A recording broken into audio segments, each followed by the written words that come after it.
Que le Seigneur nous bénisse tous. Nous vous saluons ce soir dans le nom de notre Seigneur et Sauveur Jésus-Christ. Nous allons lire notre écriture dans Jean chapitre 2. Nous pouvons lire Jean chapitre 2.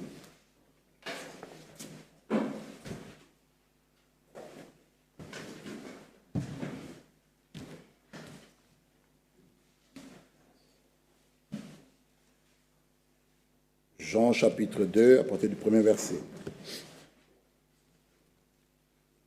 3 jours après, il eut des noces à Cana en Galilée.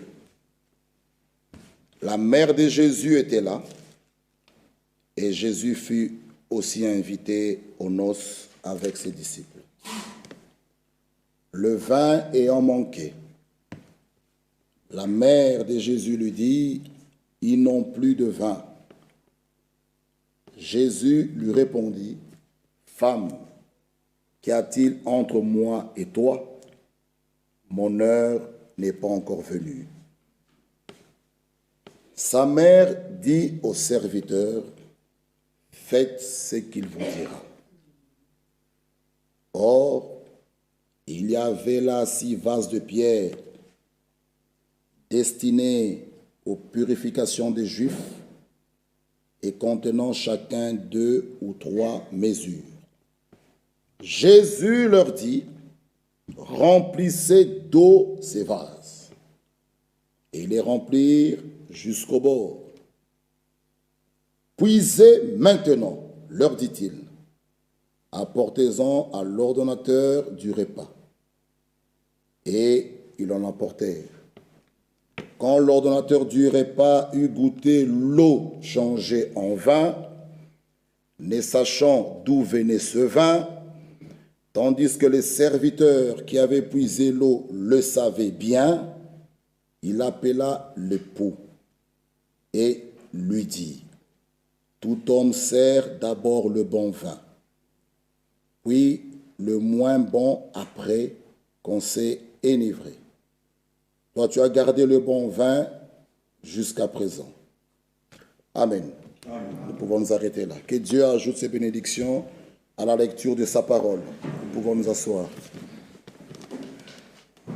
Bien-aimés frères et sœurs, nous sommes réellement à la fin. Vraiment à la fin. Il n'y a plus de temps. Que chacun réellement puisse s'examiner comme nous l'avons entendu. Et notre frère Bovic nous a lu une écriture, c'était dans Malachie ici, le chapitre 3. Nous pouvons relire cela au verset 16. Malachie 3, verset 16.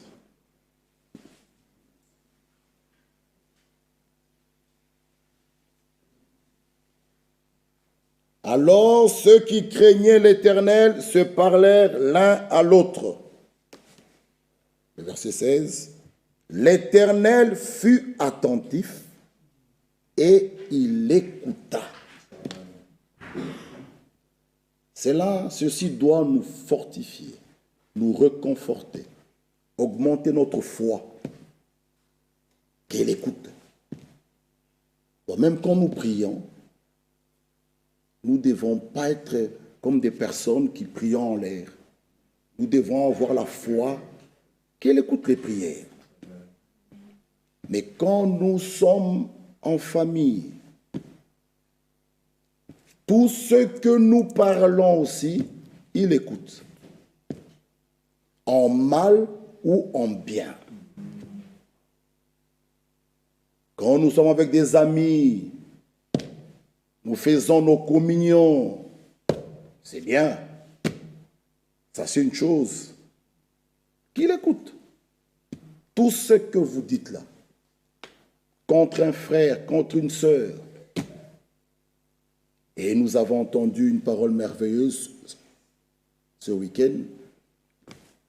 Il n'y a plus de temps, mon frère, ma sœur, de parler les uns des autres. tu parles contre un frère, contre une sœur, non. Il n'y a plus ce temps-là. Et toutes ces communions ne sont plus édifiantes. Là où nous pouvons nous mettre qu'à parler les uns contre les autres. Non. Le Seigneur, l'Éternel, était attentif. Réalisez cet écrit. Il était attentif. Il écouta. Et un livre de souvenirs fut écrit devant lui pour ceux qui craignent l'Éternel. Donc, lorsque nous sommes à table, nous sommes entre amis en train de parler, de quoi est-ce que nous parlons? Les deux disciples sur le chemin d'Emmaüs, c'est parler, il s'est parlé. Cela a même attiré le Seigneur Jésus-Christ vers eux. Mais nous, si nous nous mettons à parler de la politique, tout ce qui se passe en Afrique, partout la politique, est-ce que cela va attirer le Seigneur? Si nous parlons contre un frère, contre une sœur, est-ce que cela va attirer le Seigneur? Posons-nous un peu la question. L'évangile ne doit pas seulement rester comme nous l'avons entendu. Nous écoutons et nous partons. Cela doit nous déplacer. Marcher de progrès en progrès. Oui. Que nous soyons en famille, avec des amis, tout ce que nous parlons, il écoute. Et chacun répondra de tout ce qui sortira de sa bouche. Chacun. Et parfois, c'est nous-mêmes, même par ce que nous parlons, nous décourageons même les autres. Un élu n'est pas là pour décourager. Non. Un élu, même combien même aux yeux humains, s'il n'y a pas d'espoir, pour lui, il y a toujours l'espoir. C'est ça un élu. Il est là pour encourager, donner la force à celui qui est faible. C'est lui qui a affermi. Il a affermi aussi les autres. Nous sommes là, même si le médecin nous dit qu'il n'y a plus d'espoir, mais pour un élu, tout est possible. Amen. Ça, ce sont les élus. Ils sont là pour donner la force aux autres. Ils sont là pour encourager les autres. Pas pour décourager. Non. Non, mon frère et ma soeur. Pas pour continuer à parler des mal. Non. Nous devons parler en bien. Un livre de souvenirs fut écrit devant lui pour ceux qui craignent l'Éternel et qui honorent son nom. Ils seront en moi, dit l'Éternel des armées. Ils m'appartiendront au jour que j'ai préparé. J'aurai compassion d'eux, comme un homme a compassion de son fils qui le sert. Amen. Que Dieu nous aide. Que Dieu nous aide, réellement. Ne restons pas des croyants, des chrétiens théoriques, mais que nos vies puissent vraiment le manifester. Et dans Jean chapitre 2, nous voyons ici Jésus-Christ qui était invité aux noces avec ses disciples. Marie était là. Les disciples de Jésus-Christ aussi étaient là. Lui-même, Jésus était invité. Le vin ayant manqué, il n'y avait plus de vin. Mais il n'y a plus de vin. Mais Jésus est là. Pourquoi nous allons souffrir? Pourquoi? Le guérisseur est là. Le consolateur est là. Hein? Pourquoi je veux souffrir?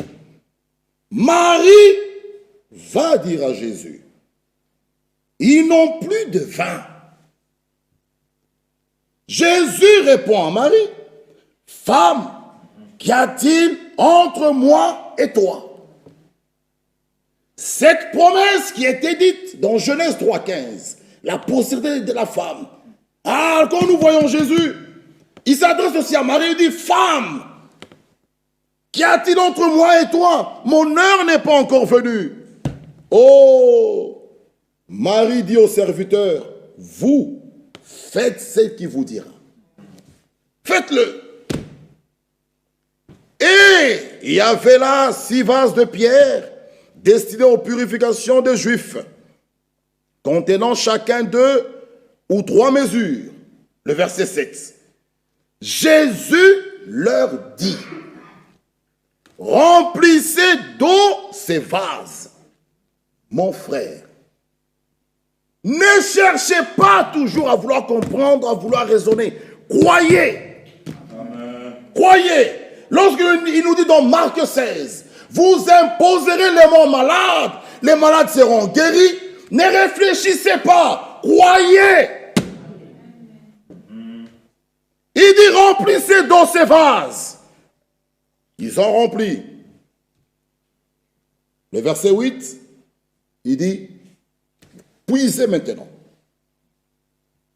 Mais si quelqu'un était là, il allait raisonner.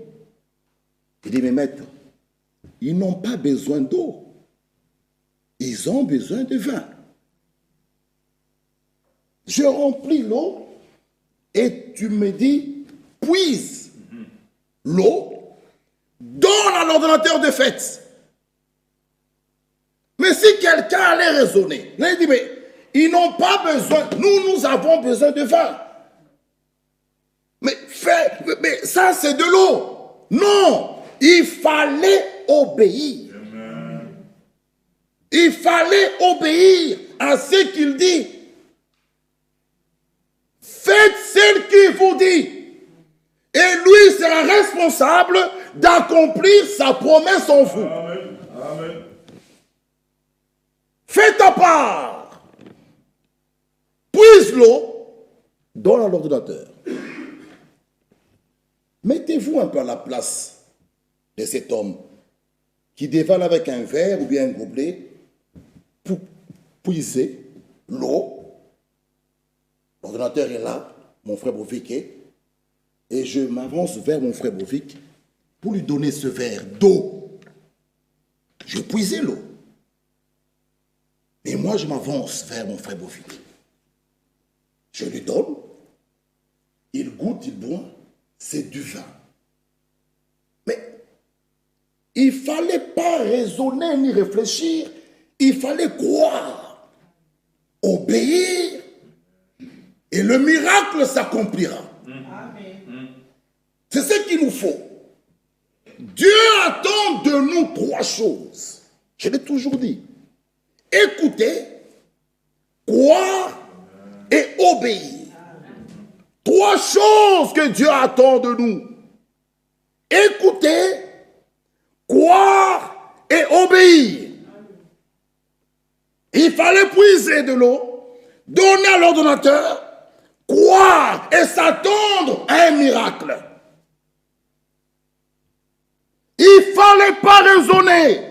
Nous sommes là, bien-aimés frères et sœurs, pour croire ce qu'il nous dit. Ne réfléchissez pas. Ne raisonnez pas. Le Saint-Esprit est pour nous. Nous disons Amen. Je crois à cette promesse.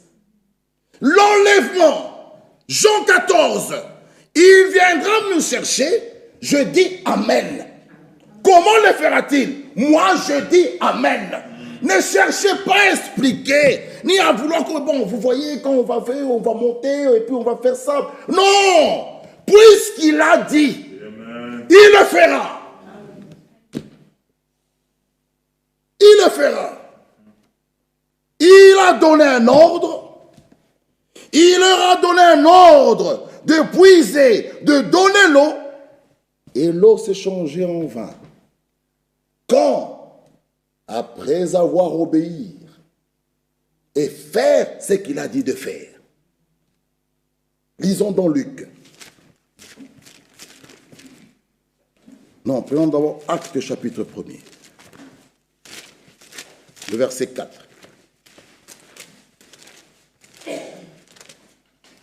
Actes chapitre 1er.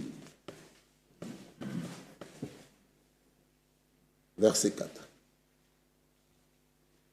Comme il se trouvait avec eux, regardez, il leur recommanda de ne pas s'éloigner de Jérusalem.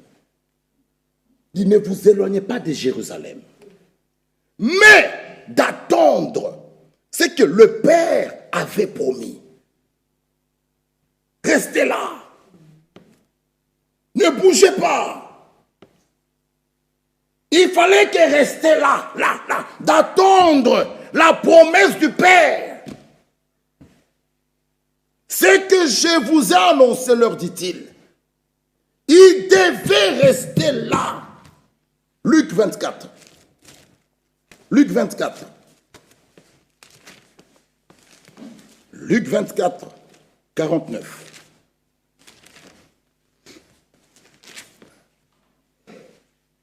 Et voici, j'enverrai sur vous ce que mon Père a promis. Mais vous, restez dans la ville. Restez dans la ville. Jusque quand? Jusqu'à ce que vous soyez revêtus de la puissance d'en haut. Donc, aussi longtemps que vous ne l'avez pas, ne bougez pas. Restez là. Jusqu'à ce que, frères et sœurs, je dois prier, jusqu'à ce que sa promesse s'accomplisse en moi. Aujourd'hui, si nous posons la question dans la salle, combien long? Combien? Si tu ne l'as pas, pourquoi tu t'es levé? Tu dois rester là. Tu dis, Seigneur, si c'est mes os, tu le trouveras ici. Jusqu'à ce que ta promesse s'accomplit en moi. Jusqu'à ce que je sois guéri. Parce qu'ils nous ont laissé une promesse. Par ces meurtrissures, nous sommes guéris. Jusqu'à ce que cette promesse s'accomplisse en moi. Relisons. Et voici, j'enverrai sur vous ce que mon Père a promis. Le Saint-Esprit est la promesse du Père. Oui, il nous l'a promis. L'as-tu déjà reçu? Ta vie, ton comportement, tes goûts. Mais si tu ne l'as pas encore, reste là. Mais restez dans la ville jusqu'à ce que vous soyez revêtus de la puissance d'en haut. Il devait rester là. Faire ce qu'il leur dit de faire. Et lui, il accomplira sa promesse. Il accomplira sa parole. Il a dit à Jérémie, que vois-tu, Jérémie? Il dit, je vois une branche d'amandier. Il dit, mais tu as bien vu. Moi, l'Éternel, je veille sur ma parole pour l'accomplir. Frères et sœurs, lorsque tu fais ce qu'il te dit de faire, lui va veiller. Il sera responsable d'accomplir sa parole, sa promesse en toi. Luc 5. Luc chapitre 5. Regardons encore ici un autre exemple. Luc 5.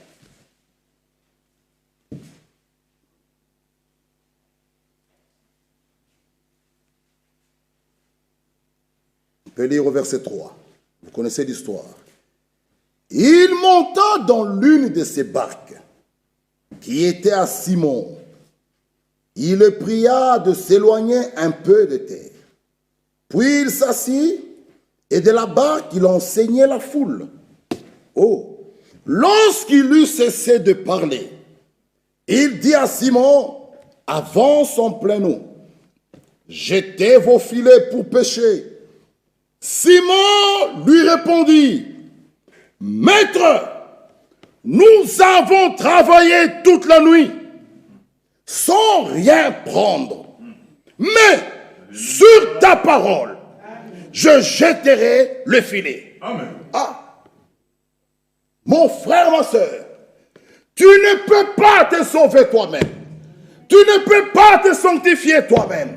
Tu ne peux pas, tu ne peux pas, tu ne peux pas. Fais ce qu'il te dit.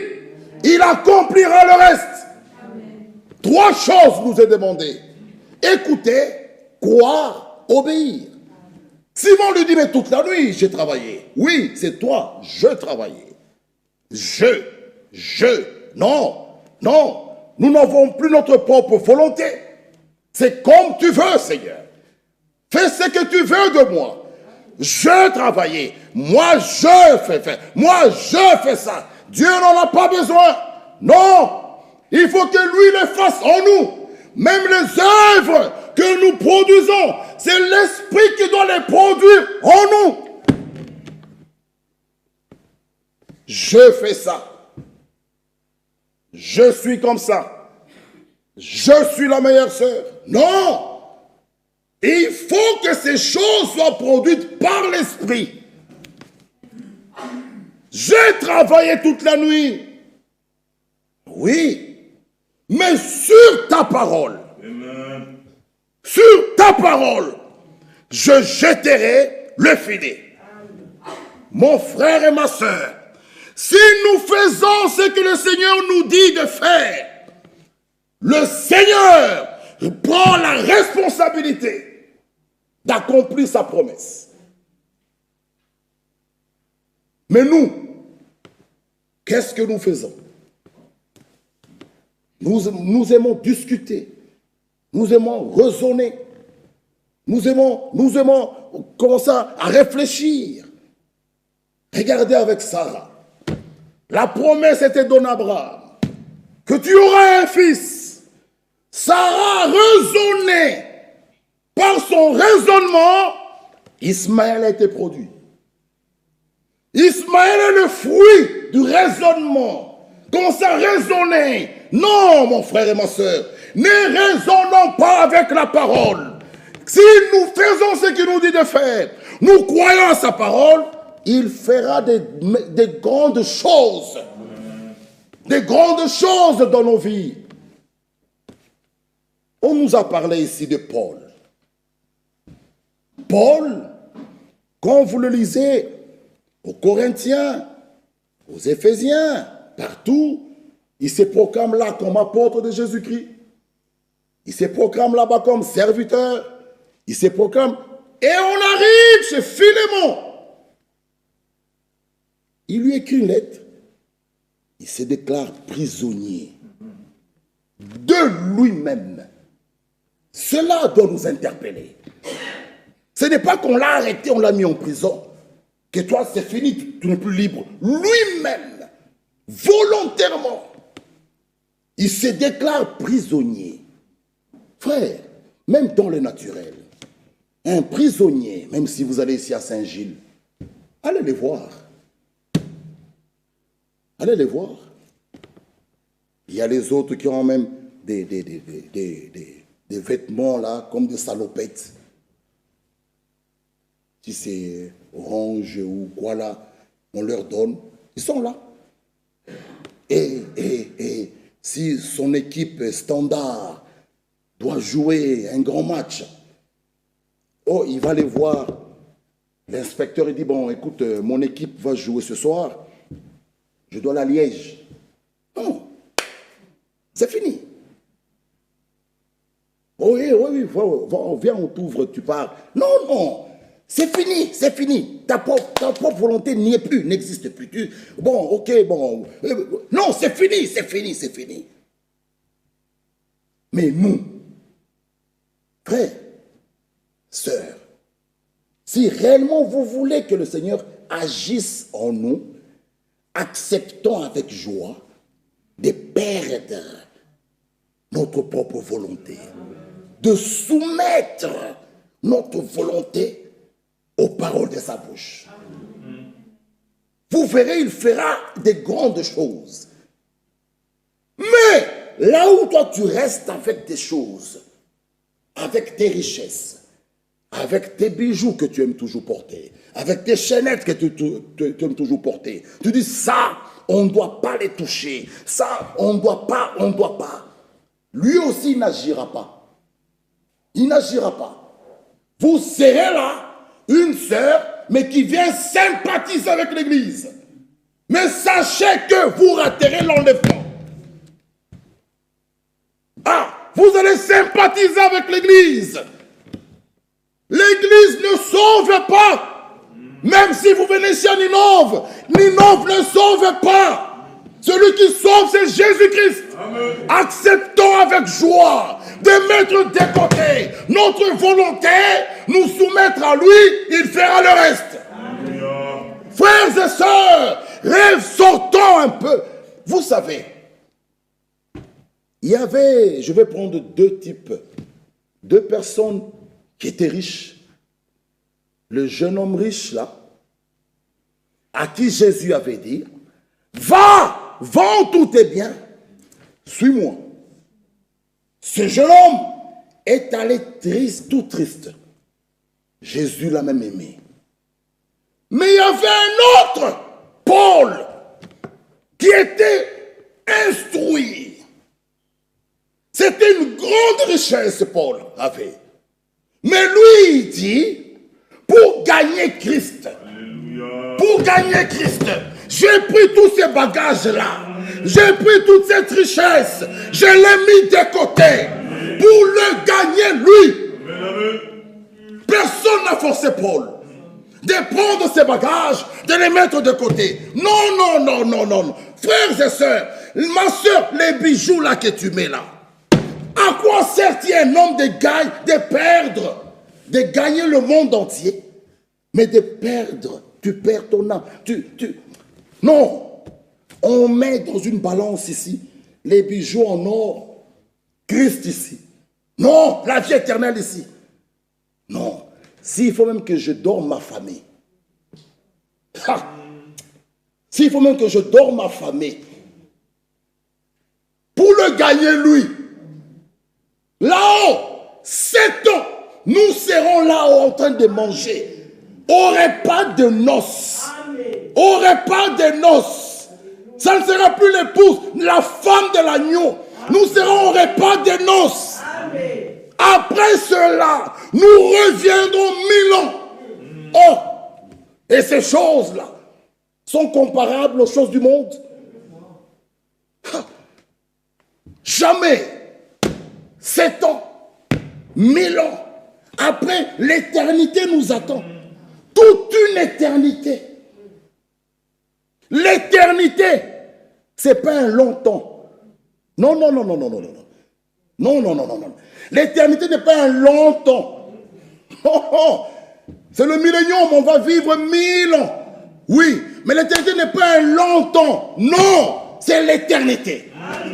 Alléluia, c'est l'éternité. Ce n'est pas un long temps. Non, c'est l'éternité. Ces choses sont à nous. Mais, lorsque lui, il vous parle, le Seigneur, il nous parle, nous prenons ça, nous mettons de côté. Et vous vous attendez que lui, malgré cela, il viendra vous prendre comme ça des forces. Mon frère l'a parlé. Ici, nous voyons des mariages forcés. Ici, dans ce monde. On a vu des personnes, ils nous ont dit, oui, j'ai fait 10 ans avec cet homme-là. Mes parents m'ont forcé, c'était un mariage forcé. Mais au ciel, personne ne sera forcé. Dieu a donné à chacun un libre arbitre. Ça, nous sommes sous la même base, tous ici. Chacun son libre arbitre.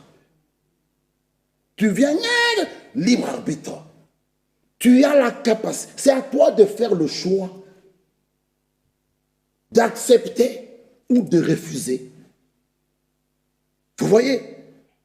Donc, on ne va pas forcer quelqu'un pour le faire entrer au ciel. Viens. Non. Non. Et j'ai aimé l'autre fois, l'autre bien-aimé frère. Il nous a lu l'écriture d'Apocalypse, il dit, l'esprit et l'épouse. Pas tout le monde. Pas les ramassis. L'esprit et l'épouse disent, viens. Aujourd'hui, il y a de ceux, quand on prêche l'enlèvement, ils ne sont pas contents. Hein. Ils disent, attendez encore un peu. J'ai encore des projets, je dois me marier, je dois aller au Canada m'installer, je dois aller là-bas en Australie, je dois construire une maison. Frère, arrêtez un peu, poussez un peu loin ça. Mais il y a de ceux dans la même salle, dans leur cœur, ils disent, même si c'est maintenant, viens Seigneur. C'est pourquoi on dit l'esprit et l'épouse. Pas tout le monde. L'esprit et l'épouse disent, viens. Vous voyez? Nous, même maintenant, là, même maintenant, à la seconde, à la minute. Mais il y a de ceux qui disent, oh frère, qu'ils attendent encore un peu. J'ai investi au Congo 100 000 euros. Ça doit me donner 500 000. Mais qu'ils attendent encore un peu le Seigneur. Non, attendez. Non, frère. Qu'ils reviennent. Qu'ils reviennent. Lisons Jean 9. Jean chapitre 9. Regardons encore ici un autre exemple. Jean chapitre 9. Ici, c'est avec l'aveugle-né. Jésus vit en passant un homme aveugle de naissance. C'était un homme aveugle de naissance. Ses disciples lui posèrent cette question. Rabbi, qui a péché?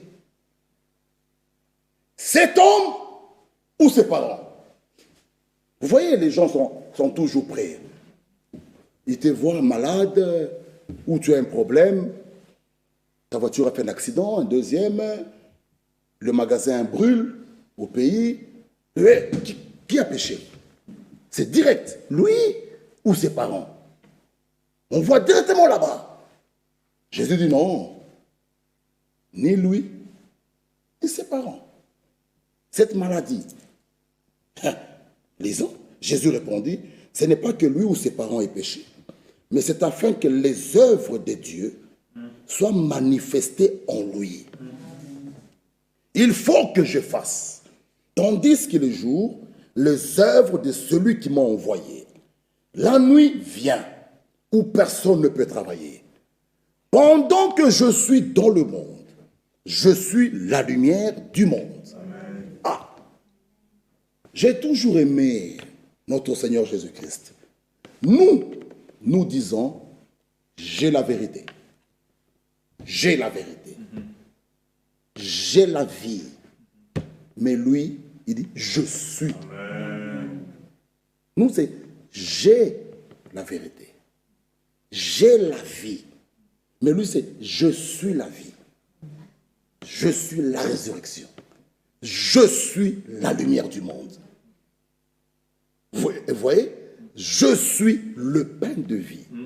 Surtout, je suis l'alpha et l'oméga. Je suis le commencement et la fin. Je suis le premier et le dernier.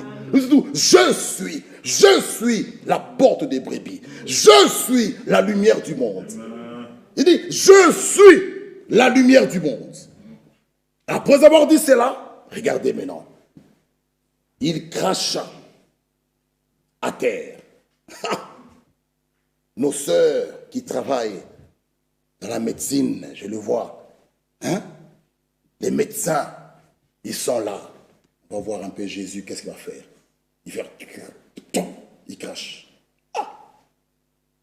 Et il prend la boue avec sa salive, il mélange. Il appelle l'aveugle, il va vers l'aveugle, il l'applique sur ses yeux. Mais humainement parlant, ça ne colle pas. Humainement parlant, comment vont-ils boire à la même coupe? Ça ne colle pas. Mes frères, ayons chacun un petit verre. Le Covid la tuberculose, la civilisation. Et vous voyez des gens, même dans ce message, j'ai vu une église. Moi-même, je l'ai vu la semaine passée. Ils ont fait la Sainte-Seine en Afrique. Ils avaient une table comme ça. Ils ont mis des petits verres, des petits verres. Et ils prenaient le vin. Ils remplissaient dans tous ces petits verres. Chacun bien. Frère, attention. La tuberculose est là.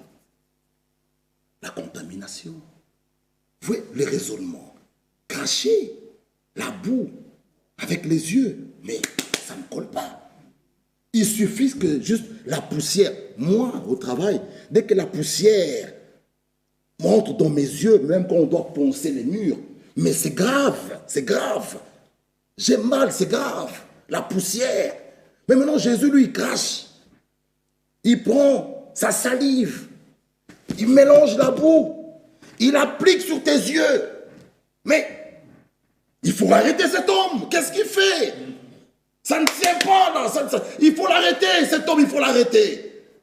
Mais lui, il était là. Fais ce que je te dis. Amen.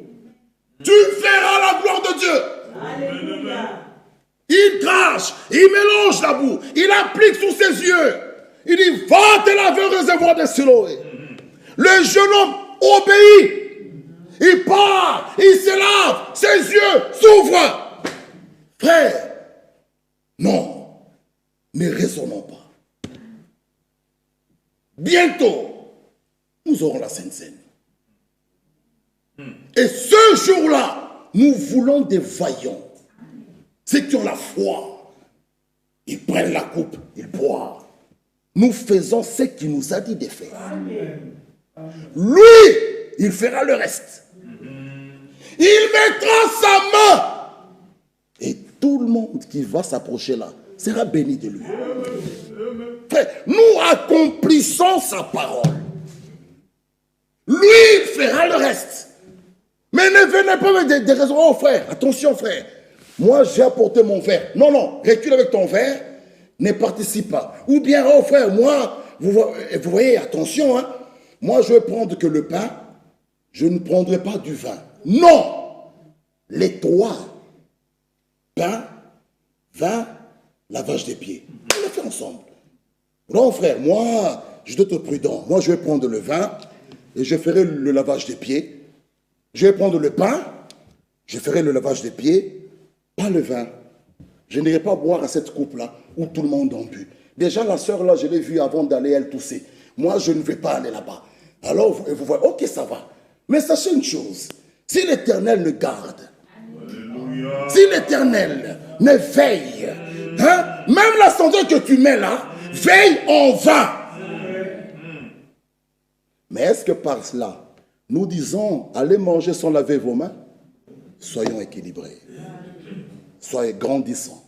Oh, le frère dit ça donc, même avec les mains sales, mangeant, et l'Éternel nous garde. Je vais aller me coucher sur le ring, l'autoroute, je mets mon lit. L'Éternel lui me garde, le camion, il... Non, non, non, non, non, non. Si nous faisons ce qu'il nous dit de faire, Amen.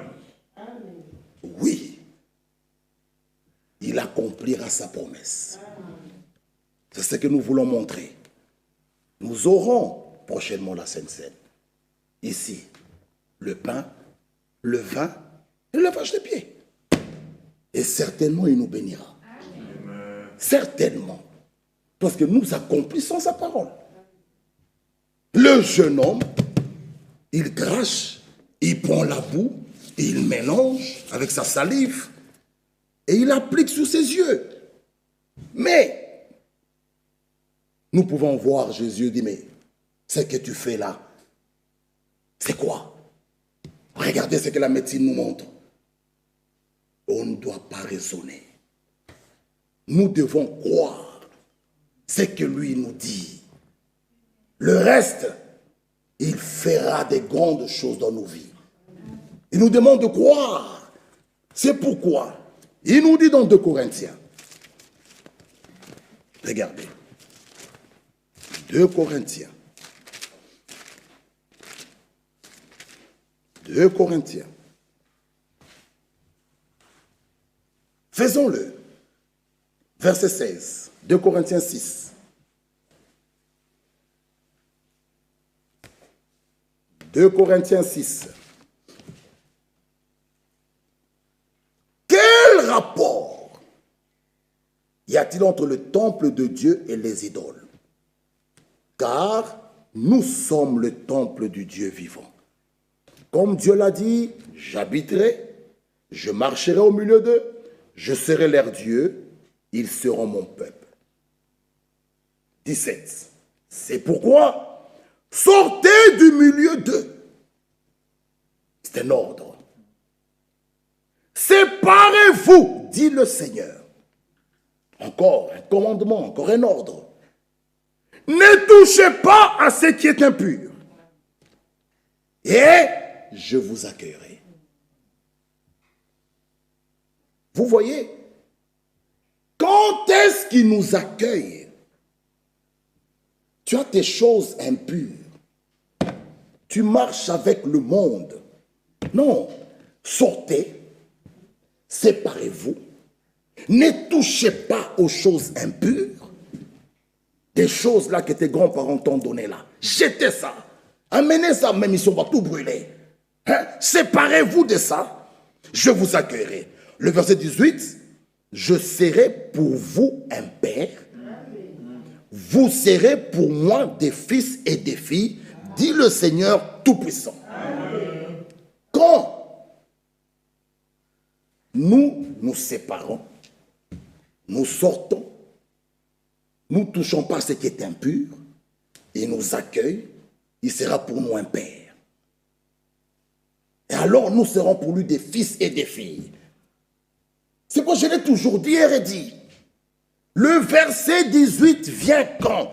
Après l'appel à la séparation et à la purification, que vient maintenant le verset 18. Pas avant ça. Vous êtes plongé dans le monde. Et vous dites, il est mon Père. Mais Dieu est saint.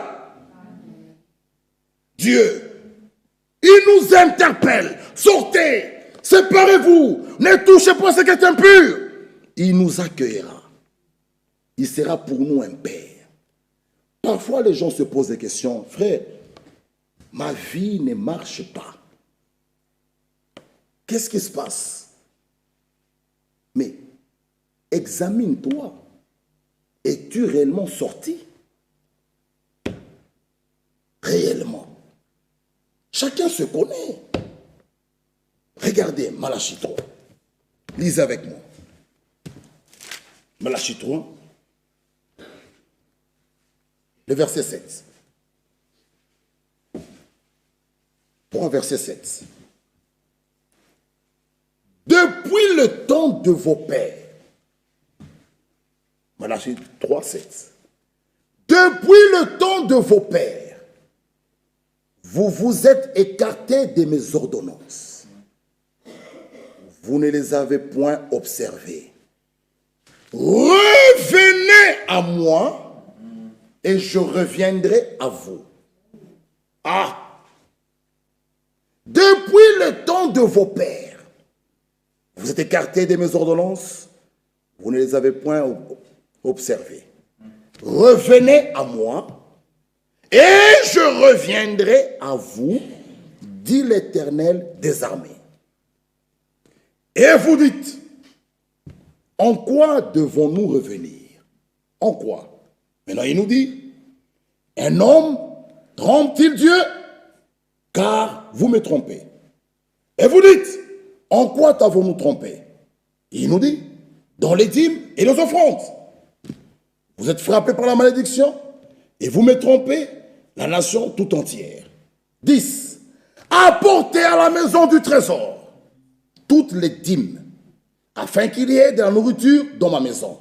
Maintenant il nous dit, mettez-moi de la sorte à l'épreuve. Donc, moi, je fais ce qu'il me dit de faire. Lorsque j'apporte ma dîme et les offrandes, lui, maintenant, il me dit, maintenant, mets-moi à l'épreuve. Si tu ne verras pas que j'ouvre pour toi les écluses des cieux. Ah! Vous voyez un peu là. Donc, fais ce qu'il te dit, afin que les écluses des cieux s'ouvrent. Moi, ce qu'ils ont, c'est apporter la dîme et les offrandes. Mais toi, tu ne le fais pas. Seigneur, ouvre pour moi les églises des cieux. Mais non, Dieu n'est pas un grand-père. Il est Père. On doit l'honorer. Il y a des prières que quand tu le fais, tu sais toi-même que ça ne monte pas. Mais il y a des choses, même quand tu ne pries pas, il est écrit, cherchez d'abord. D'abord, cherchez le royaume des cieux. Tu l'as. Toute chose. La Bible ne dit plus, tu chercheras encore ces choses. Non, non, non, non, non. Cherchez d'abord le royaume des cieux et toute chose viendra. Toute chose. Si tu mets la parole de Dieu en pratique, parfois tu ne pries même pas. Les écluses des cieux sont déjà ouvertes. C'est clair. Mais toi, tu es un voleur. Oh Seigneur, fais pour... Quel miracle tu cherches? Toi, accomplis, fais et mets la parole de Dieu en pratique. Tu verras les écluses des cieux s'ouvriront. S'ouvriront. Mais il y a des gens qui brisent la parole et ils prient, même si tu jeûnes. Seigneur, mettez-moi à l'épreuve. Mettez-moi à l'épreuve. Vous verrez, si je n'ouvrirai pas les écluses des cieux. Sœur, frère, tu toucheras ça, tu es béni. Tu touches ici, tu es béni. Tu touches là, tu es béni. Il est écrit, même les gens verront. Un homme béni est Dieu, même les gens voient. Frère, vous voyez ça, que cet homme-là est béni de Dieu. Cette sœur est bénie. Mais vous, comme nous pouvons le lire, mettez-moi à l'épreuve, dit l'Éternel des armées, et vous verrez si je n'ouvre pas pour vous les écluses des cieux. Si je ne réponds pas sur vous la bénédiction en abondance. Amen. Alléluia. Oh, en abondance. Amen. Vous voyez, c'est simple. C'est simple. Faites ce qu'il vous dit. Vous verrez les bénédictions en abondance. Dernière écriture, Jean 11. Jean 11. Ici, c'est l'histoire de Lazare. L'ami, Jésus aimait cet homme. Son ami, malade qu'il était, on est allé dire au Seigneur, ton ami est malade. Nous pouvons lire cela. Il y avait un homme malade, Lazare de Béthanie, village de Marie et de Marthe, sa sœur. C'était cette Marie qui oignit de parfum le Seigneur et qui lui essuya les pieds avec ses cheveux. Et c'était son frère Lazare. Vous voyez, la Bible est exacte. C'était cette Marie. Donc, c'était cette Marie qui avait oint de parfum le Seigneur et qui lui essuya les pieds avec ses cheveux. Où est-ce qu'elle avait fait ça? Vous connaissez l'histoire? C'est chez qui? C'est Simon. Vous connaissez l'histoire. Lorsque Jésus était invité, on le laisse là. Simon avec ses amis de l'autre coin. Jésus était abandonné. Et il parlait, lui il était tout seul. Cette femme est entrée. Elle reçoit la révélation de qui était cet homme-là. C'est pourquoi Jésus avait dit, les prostituées vous dévanceront. Il faut faire attention. Souvent, on se tape beaucoup la poitrine. Moi. Les prostituées vous dévanceront. Et souvent, quand quelqu'un est tombé, ce sont des personnes souvent qui font des expériences réelles. Ils savent où est-ce qu'ils étaient. Souvent, ceux qui sont debout là, avec l'orgueil, restent en arrière. Souvent, ce sont des personnes qui se relèvent. Ils n'oublieront jamais, comme David, et ils font de l'avant. Lisez la Bible. Cette femme qui avait pleuré aux pieds de Jésus, elle était une femme de mauvaise vie. Mais regardez comment la Bible détaille les choses. Mais les choses clairement. Pour qu'on sache que ce n'est pas Marie. Non. Cette Marie ici, c'est celle qui avait un Jésus, qui avait même essuyé ses pieds avec ses cheveux. C'est celle-là, la sœur de Lazare. Ah non, lisons. Et c'était elle, son frère qui était malade. Les sœurs envoyèrent dire à Jésus, Seigneur, voici celui que tu aimes est malade. Jésus l'aimait. Après avoir entendu cela, Jésus dit, cette maladie n'est point à la mort, mais elle est pour la gloire de Dieu, afin que le Fils de Dieu soit glorifié par elle. Or Jésus aimait Marthe et sa sœur et Lazare. Il aimait les trois. Jésus, Marthe, sa sœur et Lazare. Lorsqu'il lui apprit que Lazare était malade, il resta 2 jours encore dans le lieu où il était. Et il dit ensuite aux disciples, retournons en Judée. Les disciples lui disent, mais Rabbi, les Juifs tout récemment cherchaient à te lapider. Et tu retournes en Judée? Jésus répondit, n'y a-t-il pas 12 heures au jour? Si quelqu'un marche pendant le jour, il ne branche point, parce qu'il voit la lumière de ce monde. Mais si quelqu'un marche pendant la nuit, il branche, parce que la lumière n'est pas en lui. Après ces paroles, il leur dit, Lazare, notre ami, dort. Mais je veux le réveiller. Les disciples lui disent, Seigneur, s'il dort, il sera guéri. Jésus avait parlé de sa mort, mais ils crurent qu'il parlait de l'assouplissement du sommeil. Alors Jésus leur dit ouvertement, Lazare est mort. Ah, vous connaissez l'histoire. 21. Marthe dit à Jésus, non, lisons, continuons. 14. Alors Jésus leur dit ouvertement, Lazare est mort.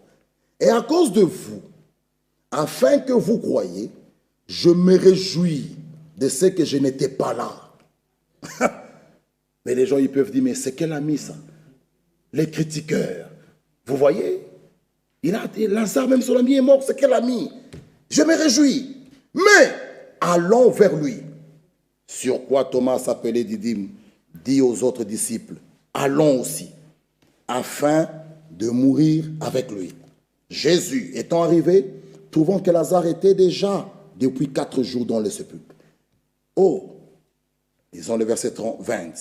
Lorsque Marthe apprit que Jésus arrivait, elle alla devant lui, tandis que Marie s'est tenue assise à la maison.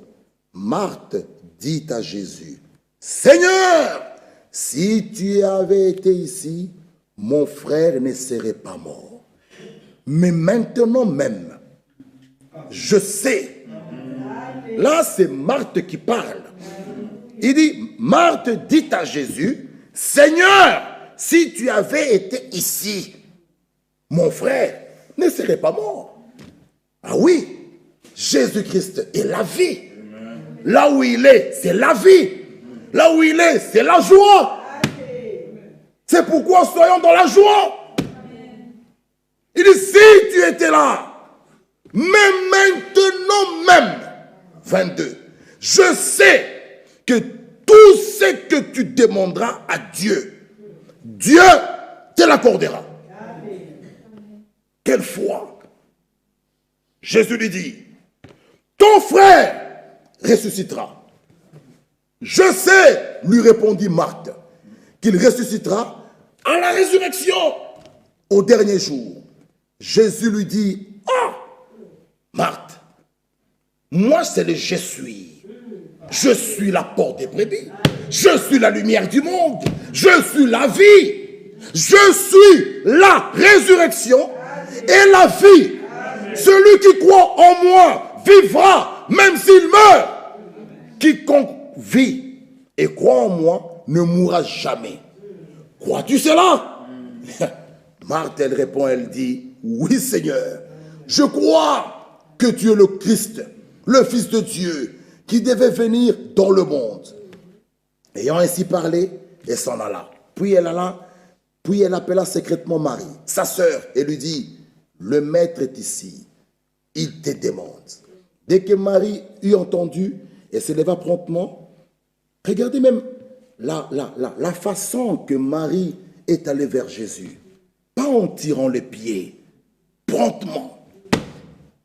Si vous voyez Abraham, dans Genèse 18, sur le chêne de Mamré, la façon qu'il il est allé vers,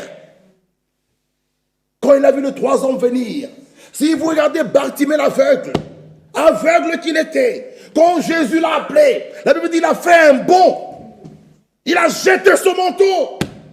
Lorsque nous venons vers Jésus, ne tirons pas nos pieds, non, venons avec joie. Amen. Il est vivant. Amen. Il nous guérira, il nous consolera, il va nous restaurer, il va nous baptiser de feu. Amen. Et il viendra nous chercher. Amen. Amen. Oui. Alléluia. Promptement. Elle n'a pas tiré les... Promptement. Alla vers lui. Car Jésus n'était pas encore entré dans le village. Mais il était dans le lieu où Marthe l'avait rencontré. Les Juifs qui étaient avec Marie dans la maison et qui l'a consolée, l'ayant vu se lever promptement et sorti, la suivèrent disant, elle va au sepulcre pour y pleurer. Lorsque Marie fut arrivée là où était Jésus, qu'elle vit, elle tomba à ses pieds et lui dit, Seigneur, si tu avais été ici, mon frère ne serait pas mort. Jésus, la voyant pleurer, elle et les Juifs qui étaient venus avec elle, frémit en son esprit et fut tout ému. Il dit, où l'avez-vous mis? Seigneur, lui répondit-il, viens et vois. Ils arrivent là au verset 35, Jésus en tant qu'homme pleura. Lui aussi, il a eu pitié. En tant qu'homme, Jésus a pleuré. Il aimait son ami. Il aimait cette famille. Jésus aussi a pleuré. Sur quoi les Juifs dirent, voyez comme il aimait.